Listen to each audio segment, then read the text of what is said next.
Nama aslinya adalah Abu Bakar bin Dulaf ibnu Judar Ash-Shibli.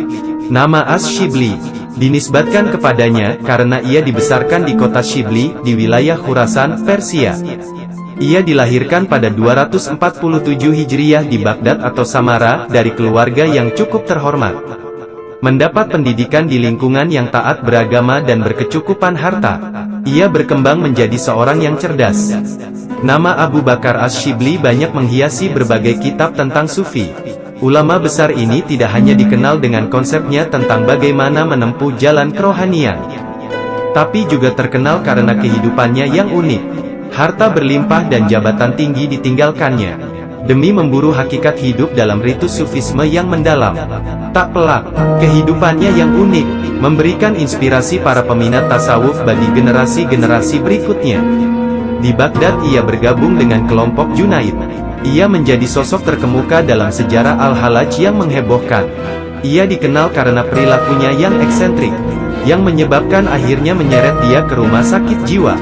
Ia meninggal dunia pada 334 Hijriah 846 Masehi dalam usia 87 tahun. Mula-mula ia menempuh pendidikan agama dengan belajar fikih mazhab Maliki dan ilmu hadis selama hampir 12 tahun. Kecerdasan dan keluasannya dalam ilmu agama membawanya masuk dalam lingkungan kekuasaan, sehingga sempat menyandang berbagai jabatan. Karirnya melesat, ia menduduki beberapa jabatan penting selama bertahun-tahun. Ia antara lain menjabat sebagai gubernur di Provinsi Dermaven.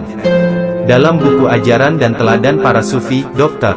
H.M. Laili Mansur menulis, bersama dengan seorang pejabat baru, Abu Bakar Ash-Shibli dilantik oleh Khalifah, dan secara resmi dikenakan seperangkat jubah pada dirinya. Setelah pulang, di tengah jalan, pejabat baru itu bersin dan batuk-batuk, seraya mengusapkan jubah baru itu ke hidung dan mulutnya. Perbuatan pejabat tersebut dilaporkan kepada Khalifah, dan Khalifah pun memecat serta menghukumnya. Ash-Shibli pun terheran-heran, mengapa hanya karena jubah seseorang bisa diberhentikan dari jabatannya dan dihukum. Tak ayal, peristiwa ini membuatnya merenung selama berhari-hari. Ia kemudian menghadap Khalifah dan berkata, "Wahai Khalifah, engkau sebagai manusia tidak suka bila jubah jabatan diperlakukan secara tidak wajar. Semua orang mengetahui betapa tinggi nilai jubah itu. Sang Maharaja alam semesta telah menganugerahkan jubah kepadaku di samping cinta dan pengetahuan.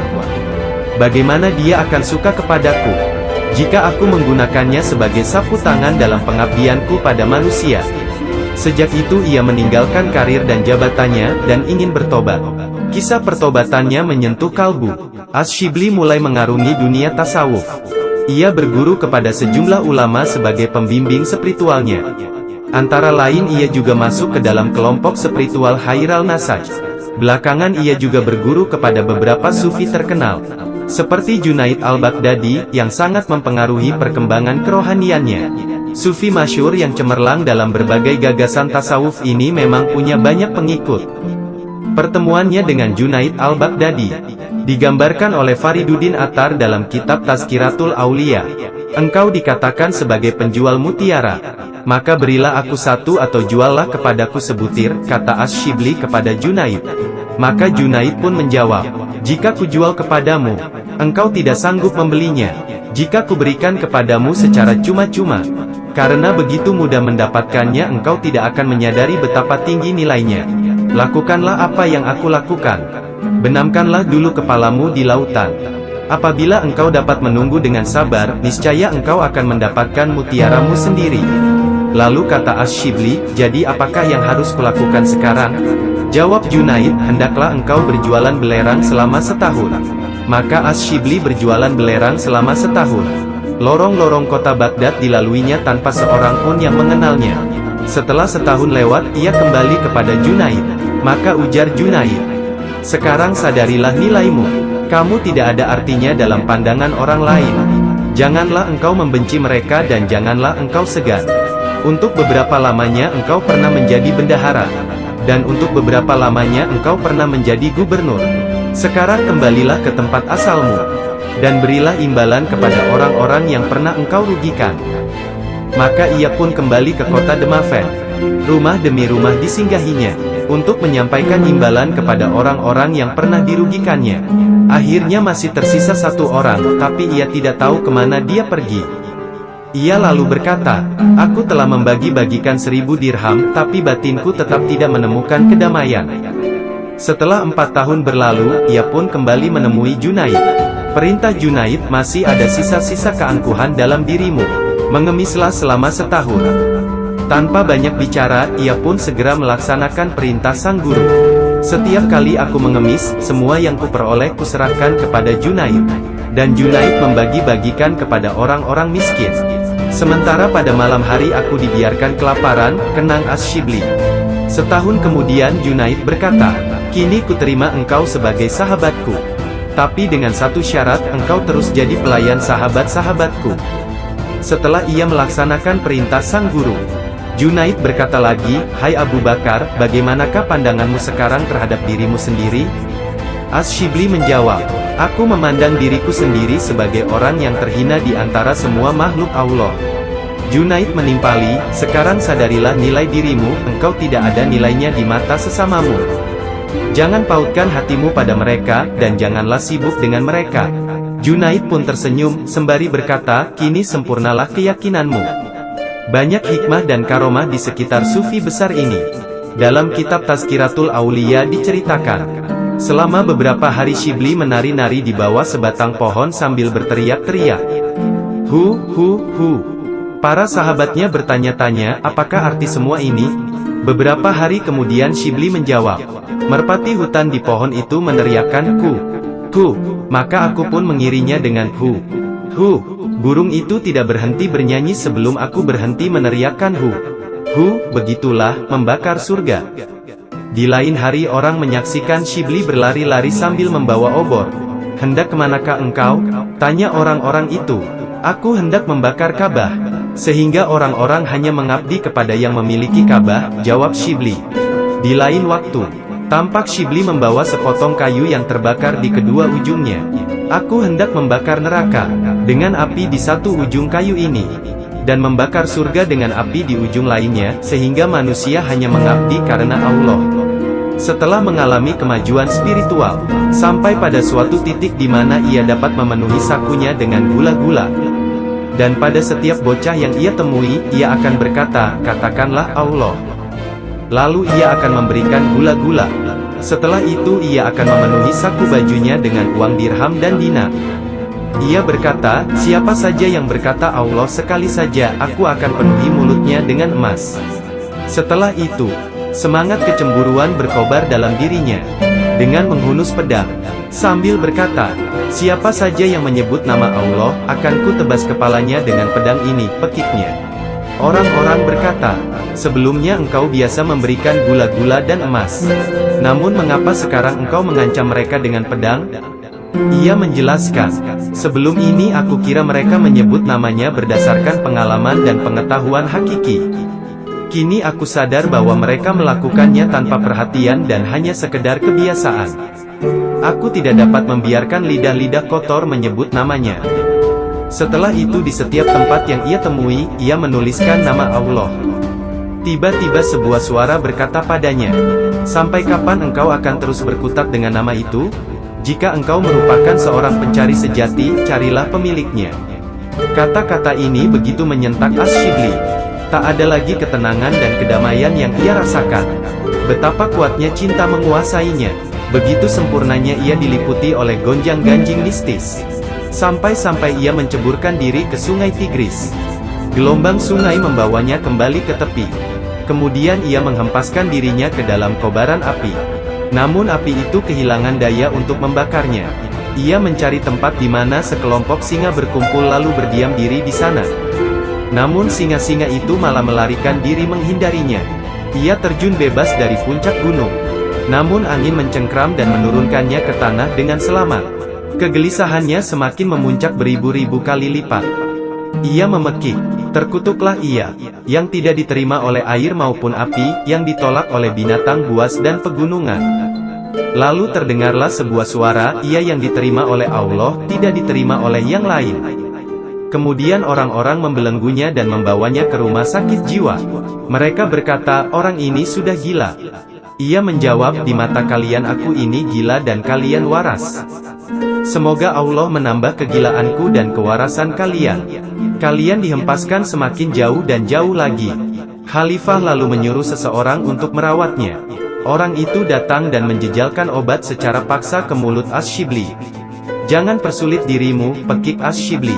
Penyakit ini bukanlah jenis penyakit yang dapat disembuhkan dengan obat-obatan seperti itu. Saat Ash-Shibli tengah dikurung dan dibelenggu di rumah sakit jiwa, beberapa orang sahabatnya datang menjenguk. Siapa kalian, pekiknya? Sahabat-sahabatmu, jawab mereka. Tiba-tiba ia mulai melempari mereka dengan batu, dan mereka lari menghindar. Ia berteriak, dasar pembohong. Apakah seorang sahabat lari dari sahabatnya hanya karena beberapa bongkah batu? Ini membuktikan bahwa kalian sebenarnya adalah sahabat bagi diri kalian sendiri, bukan sahabatku. Diriwayatkan bahwa ketika Ash-Shibli mulai mempraktikkan penyangkalan diri, selama bertahun-tahun ia biasa mengurapi matanya dengan garam agar ia tetap terjaga. Ia telah menghabiskan 260 kg untuk itu. Ia kerap berujar, Allah yang Maha Kuasa selalu memperhatikanku. Orang yang tidur itu lalai, dan orang lalai itu terhijabi, tambahnya. Suatu hari Junaid mengunjungi Ash-Shibli dan melihat sedang menahan kelopak matanya dengan jepitan. Mengapa engkau melakukan ini? Tanya Junaid. Kebenaran telah menjadi nyata, namun aku tak tahan melihatnya, jawab Ash-Shibli. Aku menjepit kelopak mataku karena siapa tahu dia berkenan menganugerahkanku satu pandangan saja. Ash-Shibli biasa pergi ke sebuah gua dengan membawa seikat tongkat kayu. Kapan saja hatinya lalai, ia akan memukul dirinya sendiri dengan tongkat-tongkat itu. Akhirnya ia kehabisan tongkat, semuanya telah patah. Maka ia pun membentur-benturkan kedua tangan dan kakinya ke dinding gua. Ash-Shibli selalu mengatakan kalimat, Allah, Allah. Salah seorang muridnya yang setia bertanya kepadanya, mengapa guru tidak berkata tiada Tuhan selain Allah? Ash-Shibli menghela nafas dan menjelaskan, aku takut. Ketika aku mengucapkan tiada Tuhan, nafasku terhenti, sebelum sempat mengatakan, selain Allah. Jika begitu, aku akan benar-benar hancur. Kata-kata ini benar-benar menggetarkan dan menghancurkan hati sang murid, hingga ia tersungkur dan akhirnya meninggal dunia. Teman-teman si murid itu datang dan menyeret Ash-Shibli ke hadapan Khalifah. Ash-Shibli tetap dalam gejolak ekstasinya, berjalan seperti orang mabuk. Mereka menuduh Ash-Shibli telah melakukan pembunuhan. Ash-Shibli, apa pembelaanmu? Tanya Khalifah. Ash-Shibli menjawab, jiwanya, yang terbakar sempurna oleh kobaran api cinta tak sabar menghadap keagungan Allah. Jiwanya, yang keras disiplinnya, telah terbebas dari keburukan badaniah. Jiwanya, yang telah sampai pada batas kesabarannya sehingga tak mampu menahan lebih lama lagi, dikunjungi secara berturut-turut oleh para utusan Tuhannya yang mendesak. Kilatan cahaya keindahan dari kunjungan ini menembus inti jiwanya. Jiwanya, seperti burung, terbang keluar sangkarnya, keluar tubuhnya. Apa salah Ash-Shibli dalam hal ini? Segera kembalikan Ash-Shibli ke rumahnya, perintah Khalifah. Kata-katanya telah membuat batinku terguncang sedemikian rupa, hingga aku bisa terjatuh dari singgasanaku ini. Ketika ajalnya hampir tiba, pandangan matanya tampak murung. Ia minta segenggam abu, kemudian ditaburkannya di kepalanya. Ia gelisah. Mengapa engkau gelisah? Tanya salah seorang sahabatnya. Maka jawab Shibli, aku iri kepada iblis. Di sini aku duduk dalam dahaga, tapi dia memberi nikmat kepada yang lain. Allah telah berfirman, sesungguhnya laknatku kepadamu hingga hari kiamat. Quran Surah 38 ayat 78. Aku iri karena iblislah yang mendapatkan kutukan Allah itu. Meskipun berupa kutukan, bukanlah kutukan itu dari dia dan dari kekuasaannya. Apakah yang diketahui oleh si laknat mengenai nilai kutukan itu? Mengapa Allah tidak mengutuk pemimpin-pemimpin kaum muslimin dengan membuat mereka menginjak mahkota di singgasananya? Hanya ahli permatalah yang mengetahui nilai permata. Jika seorang raja mengenakan gelang manik dari kristal, itu akan tampak seperti permata. Tapi jika pedagang sayur mengenakan cincin setempel dari permata, cincin itu akan tampak sebagai manik dari kaca. Setelah beberapa saat tenang, Shibli kembali gelisah. "Mengapa engkau gelisah lagi?" tanya sahabatnya. Maka jawabnya, "Angin sedang berembus dari dua arah. Yang satu angin kasih sayang, yang lain angin kemurkaan. Siapa saja yang ingin terhembus oleh angin kasih sayang, tercapailah harapannya. Dan siapa yang terembus angin kemurkaan, tertutuplah penglihatannya. Kepada siapakah angin bertiup? Bila angin kasih sayang berembus ke arahku, karena akan tercapai harapan itu, aku dapat menanggung segala penderitaan dan jerih payah. Jika angin kemurkaan berembus ke arahku, penderitaan ini tidak ada artinya dibanding bencana yang akan menimpaku. Tidak ada yang lebih berat dalam batinku daripada uang 1 dirham, yang kuambil dari seseorang secara aniaya. Walaupun untuk itu aku telah menyedekahkan 1000 dirham, batinku tidak memperoleh ketenangan. Berikan air kepadaku untuk bersuci." Maka para sahabatnya pun mengambil air untuknya. Usai bersuci, Ash-Shibli pun wafat.